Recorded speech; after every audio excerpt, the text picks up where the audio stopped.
tu t'attaques à Cheikh Anta Diop et tu dis qu'il n'a pas été rigoureux dans son travail. Est-ce que tu peux nous en parler? Parce Très que bien. à chaque fois, je reçois des panafricains, des jeunes africains, Oui, et je pose une question, 3 livres à conseiller à tous ceux qui nous regardent. Et il y a quelque chose qui revient régulièrement, et quelqu'un m'a même dit que c'est la Bible des Africains, Nation nègre. très Et bien. toi, tu viens, tu dis, ah, Cheikh Anta Diop, ça manquait de rigueur. Oui, Comment expliquer? comment dire ça? C'est-à-dire Hmm. que d'abord, il y a beaucoup de jeunes qui parlent de Cheikh Anta Diop et le problème, c'est qu'ils oublient quelles sont les sources de Cheikh Anta Diop. Et beaucoup de jeunes n'ont pas passé leur temps à lire les 4 volumes de, par exemple, Diodore de Sicile qui raconte, ou bien ils n'ont pas lu en entier l'enquête d'Hérodote, etc. Et pourtant, ce sont les sources de Cheikh Anta Diop. Hmm. Bon. Et donc, quand moi, je m'attaque à Cheikh Anta Diop, j'attaque sur 2 points. Et d'abord, en attaquant Cheikh Anta Diop, entre guillemets, ça c'est typiquement parce que dans la communauté afro, oui, dans la communauté afro, entre guillemets, on n'est pas habitué au travail scientifique. Tout travail scientifique est un travail de critique. Or, nous, on a érigé des dieux ou des demi-dieux à qui il faut surtout pas C'est aussi ça, toucher, c'est aussi, qu'on ne mais peut pas, machin, etc. c'est Et aussi ça la différence des cultures. On est, chez les Africains, on ne peut pas toucher à un roi. Mais alors, chez les Occidentaux, on peut quand même décapiter un roi. très bien. Ouais, Alors, à ce moment-là, ce que je dis, ouais, c'est que chaque Anta Diop lui-même, ouais. dans plusieurs de ses préfaces, appelle les jeunes à critiquer, il le dit au pluriel, nous appelons les jeunes à critiquer sévèrement ce que nous proposons. Hmm.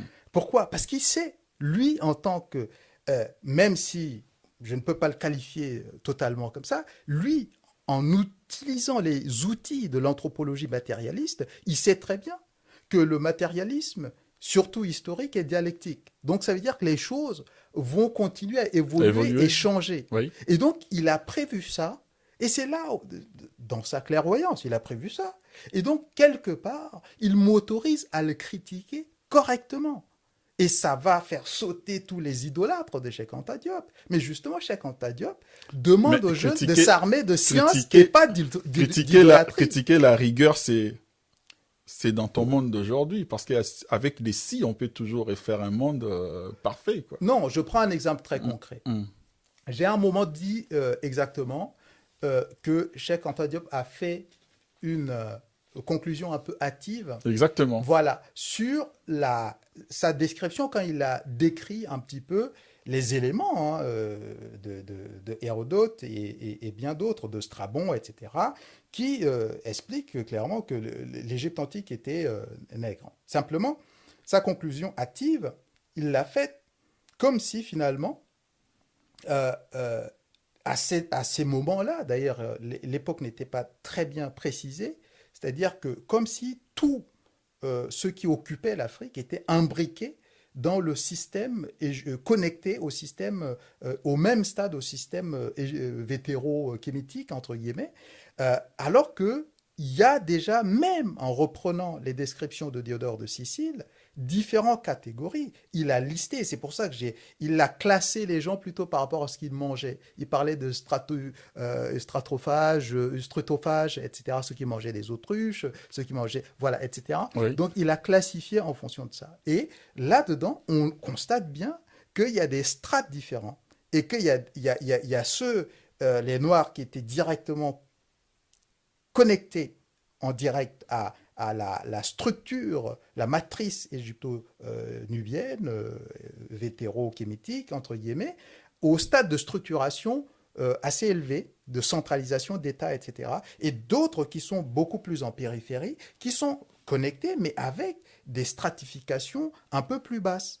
Et donc, cette réalité, ces nuances, il faut pouvoir le dire. Parce que si on ne le dit pas, on croirait qu'on était dans un monde parfait, Mm. totalement homogène.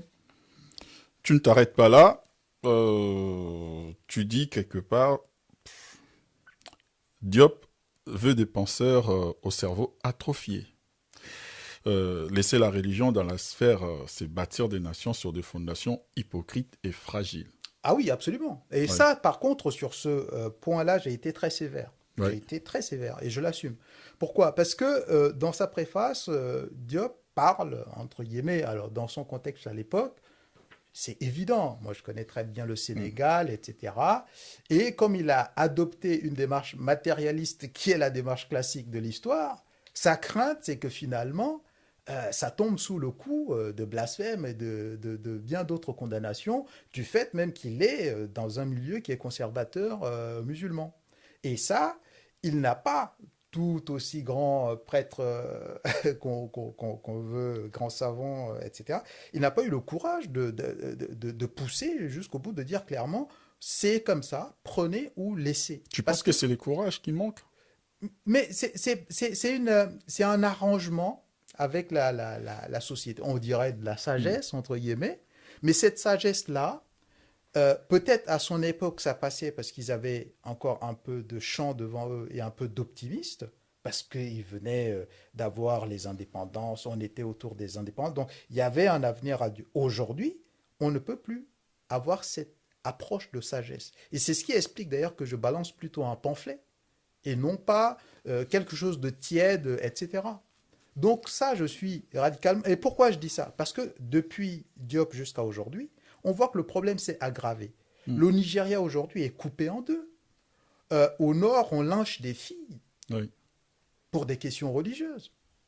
Ouais, tu en as parlé, tu as parlé de la fille Voilà. qui a été Et donc, lynchée au nord. Ouais. voilà. Et donc, face à ces horreurs, c'est totalement insupportable et on ne peut plus conserver le point de vue, entre guillemets, sage et tiède. Et mettre la Diop religion proposait. comme ça sur la table pour que les gens en parlent, tu penses que ça va arranger les choses? Oui, parce que moi, je suis de ceux qui pensent que il faut exposer les gens. Et l'exposition à quelque chose même qui nous effraie, à la longue, crée une habitude. Et donc, il faut s'entêter à exposer la réalité à la figure des gens jusqu'à ce qu'ils s'adaptent à la réalité. Pourquoi? Parce que on ne peut pas continuer à faire semblant de ne pas voir un problème qui existe. À un moment donné, il faut l'affronter. Je ne vais pas conseiller à un cancéreux de se mentir tous les jours qu'en fait, non, ce qu'il a, c'est pas vraiment de tumeur et que ça ne va pas se développer. Non, si. Il faut au moins prendre les devants le plus tôt possible pour avoir les chances de sauver ce qu'on peut sauver. Mais tu vois les choses de manière assez simpliste. Parce que quelque part, tu dis aussi qu'il faut laisser un peu la religion dans la sphère privée, mais l'exposer en même temps. Est-ce que ce n'est pas un peu Oui, justement. Une contradiction? J'ai trouvé qu'il y avait une sorte de contradiction là-dessus. Non, Ouais. c'est pas du tout une contradiction parce qu'il y a des moments. C'est-à-dire pour que les personnes, parce que la religion aujourd'hui fait déjà partie de l'espace public et des débats. Simplement, il fait partie. Mais ça divise en même Non, temps. non, non, mais attention. Oui. Quand je dis il fait partie, je vais m'expliquer. La religion occupe déjà l'espace public dans beaucoup de pays en Afrique. Simplement, il n'est pas débattu d'un point de vue critique réel. Et donc, c'est simplement parce qu'on va passer par la case de ce travail critique que la religion, les gens le comprendront finalement comme quelque chose. Ils vont ravaler la religion pour la mettre au cercle de l'intime normalement. Donc, c'est ce travail critique, au contraire, qui va permettre à ce qu'il y ait ce mouvement de réintimisation de la religion, si je peux utiliser un terme.